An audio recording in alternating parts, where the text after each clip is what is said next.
जय श्री श्याम आगे के सहारे कीजिए। हम भक्तों मनुष्य हार के बाबा श्याम की शरण में जाता है। बाबा श्याम उसके जीवन में करते हैं चमत्कार। तो जो भी मनुष्य बाबा श्याम की पूजा करता है, बाबा श्याम उसके सारे दुखों का नाश करते हैं। बाबा श्याम एक आस्था ही नहीं, एक जागृत देव है। इसने भी कलयुग के अंदर बाबा श्याम का नाम जप किया है, बाबा श्याम की पूजा की है। बाबा श्याम ने उसका जीवन बदल दिया है।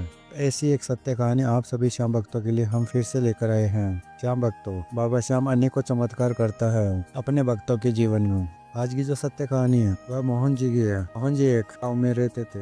एक कपड़े की दुकान थी। मोहनलाल ज्यादा पढ़ा लिखा नहीं था, लेकिन दिल का बहुत साफ था। अपनी छोटी सी दुकान में बस मस्त रहता था। भी घर की जरूरतें हैं वह उस दुकान से पूरी हो जाती थी। मोहन सुबह जब दुकान पे जाता था तो मंदिर में छोटी सी मूर्ति लगी हुई थी बाबा श्याम की। तो उसके आगे अगरबत्ती जलाकर यही बात बोलता था बाबा श्याम को, बाबा भी आपकी इच्छा है आप करना, कुछ आपके ऊपर छोड़ रखा है। जब दुकान खोलता था तब बाबा श्याम को यही बात बोलता था। 15 साल से सब कुछ अच्छा ही चल रहा था, लेकिन कहते हैं ना, तो मनुष्य का बुरा समय आता है वह बोल के नहीं आता है। तब एक दिन पास में ही एक बड़ा शोरूम खुल गया। इसमें हर एक सामान मिलता था। उस शोरूम में पैसे कम लगते थे और मनुष्य की सभी जरूरत के हिसाब से सामान मिलता था, तो जिसके कारण मोहन की दुकान धीरे धीरे करके कम चलने लगे। जब सुबह आता था पहले एक ही बात बोलता था बाबा श्याम कि बाबा श्याम सब कुछ देख लेंगे, लेकिन जैसे ही दुकान कम चलने लगे तो मोहन का विश्वास बाबा श्याम पे से टूटने लग गया था। जीवन में ऐसा संकट आया, मोहनलाल की दुकान धीरे धीरे करके बिल्कुल बंद हो गई थी। जिसने ये दुकान खुलवाई थी दोस्त ने पैसे देकर उसने ही पहले अपमान शुरू कर दिया। मोहनलाल को बुरा भला बोलने लग गया था।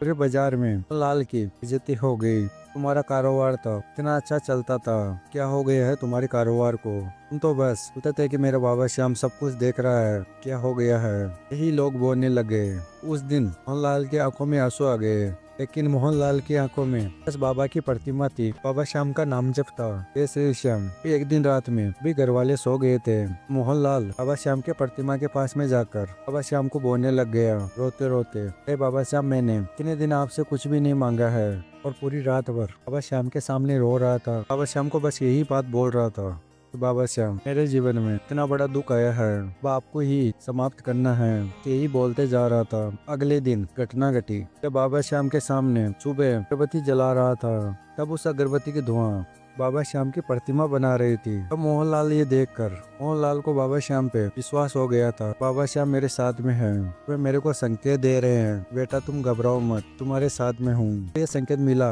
मोहनलाल खुश हो गया। एक अंदर से शांति आ गई, लेकिन फिर भी एक भी ग्राहक नहीं आया था। श्याम को हिसाब देखा था, हिसाब बिल्कुल शून्य था और बस निगाहें बाबा श्याम की तरफ थी।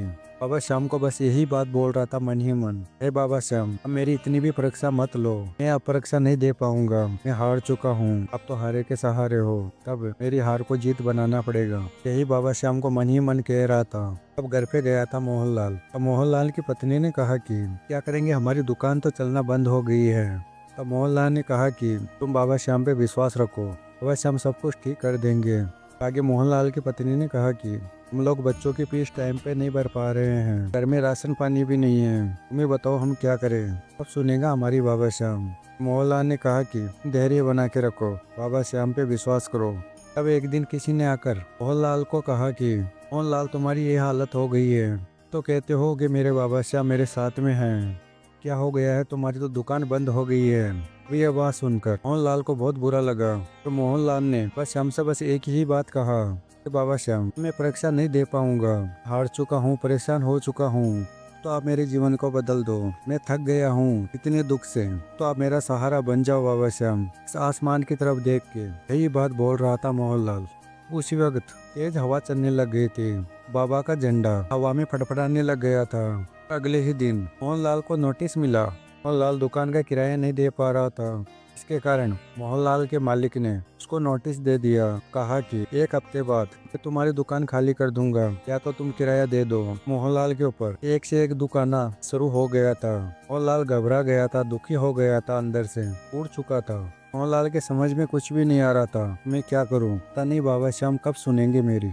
तब अगले ही दिन मोहनलाल पूजा भी नहीं किया था, दुकान भी नहीं खोला था और गांव के बाहर कच्चा रास्ता जा रहा था, इसी पे ही मोहनलाल चलने लग गया था। बस उसको मोहनलाल को समझ कुछ भी नहीं आ रहा था, मैं जा कहाँ रहा हूँ। बस चलते जा रहा था। रास्ते में धूप बहुत तेज थी, लेकिन मन में एक ही नाम चल रहा था, जय श्री श्याम, जय श्री श्याम। चलता जा रहा था। वह कुछ दूर गया था, उसको एक बालक नजर आया था। बालक के कपड़े फटे हुए थे। वहाँ पर बच्चा बैठा था। मोहनलाल ने कहा कि बेटा तुम यहाँ पे क्या कर रहे हो। उस बच्चे ने कहा कि मेरे को भूख लगी है। मोहनलाल ने अपनी जेब टटोली, पर कुछ भी नहीं निकला। बस 2 सूखी रोटी के जेब से निकली थी। अब उसको दे दिया बच्चे को। फिर वह बच्चा खाने लग गया था। बाबा श्याम को बस यही कहा, अरे बाबा श्याम, जो जेब में 2 रोटी थी भी मैंने इस बालक को दे दी है। अब आप जानो और आपका काम जाने। ही बाबा श्याम को मन ही मन कहने लग गया था। फिर मोहनलाल के मन में शांति आ गई थी। मोहनलाल वापस अपने घर की ओर आ गया था। घर पर मोहनलाल की पत्नी ने कहा कि तो एक बड़ी बात हो गई है। मोहनलाल ने कहा कि क्या बात हो गई है। हमारे घर पे बड़ा व्यापारी आया था, कपड़े लेने वाला। तब ये बात सुनकर मोहनलाल सोचने लग गया था, कल तो कोई भी लोग नहीं आते थे मेरे से कुछ भी खरीदने के लिए, बड़ा व्यापारी आया है वे खरीदने के लिए। वे यही सोचने लग गया था, यह क्या चमत्कार है। आगे मोहनलाल की पत्नी ने कहा कि वह आपसे मिलने के लिए कल बोला है। मोहनलाल सुकून से सो गया था। रात को अगले ही दिन वह दुकान खोलकर वह शाम के सामने अगरबत्ती जलाई। बाबा श्याम को कहा कि बाबा श्याम आप जाने और आपका काम जाने, और बाबा श्याम को कह के दुकान में बैठ गया। अब थोड़ी देर में दुकान के सामने एक सफेद कार आई। उसमें से एक व्यक्ति निकला। उस व्यक्ति ने कहा कि आप ही मोहनलाल है। तब मोहनलाल ने कहा कि हाँ यही मोहनलाल हूँ। तब उस व्यक्ति ने कहा कि बड़े शहर में कपड़े का व्यापार करता हूँ, आपकी ईमानदारी की चर्चा मैंने बहुत सुनी है। तब मैं आपसे सौदा करना चाहता हूँ कपड़े का, क्या आप मेरे से कपड़े का सौदा करेंगे। तब यह बात सुनकर मोहनलाल बहुत खुश हुआ। मोहनलाल ने हाँ कर दिया और उस व्यक्ति ने कुछ पैसे एडवांस में दे दिए मोहनलाल को काम चालू करने के लिए। अब मोहनलाल बहुत खुश हो गया, बाबा श्याम को धन्यवाद करने लग गया। हे बाबा श्याम, ये बहुत परीक्षा लिए, आप मेरे साथ में थे, मैं ये बात समझा नहीं। सब कुछ सुनते हो अपने वक्त की, और मेरी भी अपनी आज सुनी है। तब वह पैसे लेकर मोहनलाल ने अपने दुकान का किराया चुकाया। तब मोहनलाल अपने ही पास में श्याम मंदिर था, वहाँ पर जाकर बाबा श्याम को कहने लग गया, हे बाबा श्याम, बालक रूप में आप ही थे ना। वहाँ पर ही बैठा एक पुजारी सुन रहा था ये बातों को। उस पुजारी ने कहा कि बाबा श्याम तो किसी न किसी रूप में आकर अपने भगत की मदद करते हैं। अपने भगत के लिए बाबा श्याम किसी भी रूप में आ सकते हैं। फिर मोहनलाल ने वहाँ पर बाबा श्याम को इतना धन्यवाद किया, घर पे आ गया। फिर मोहनलाल के घर में आपस खुशियाँ पहले से भी बहुत ज्यादा आ गई। मोहनलाल का कारोबार बहुत अच्छा चलने लग गया था बाबा श्याम की कृपा से।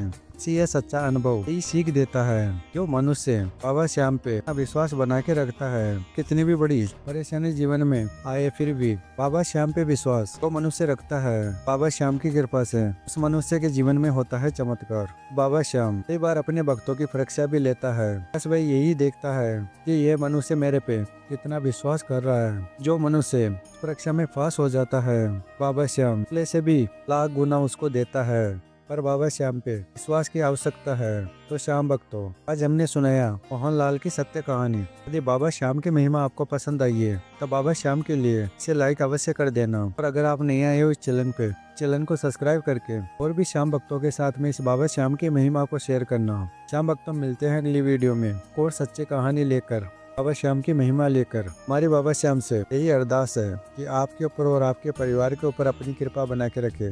जय श्री श्याम, हरे के सहारे की जय।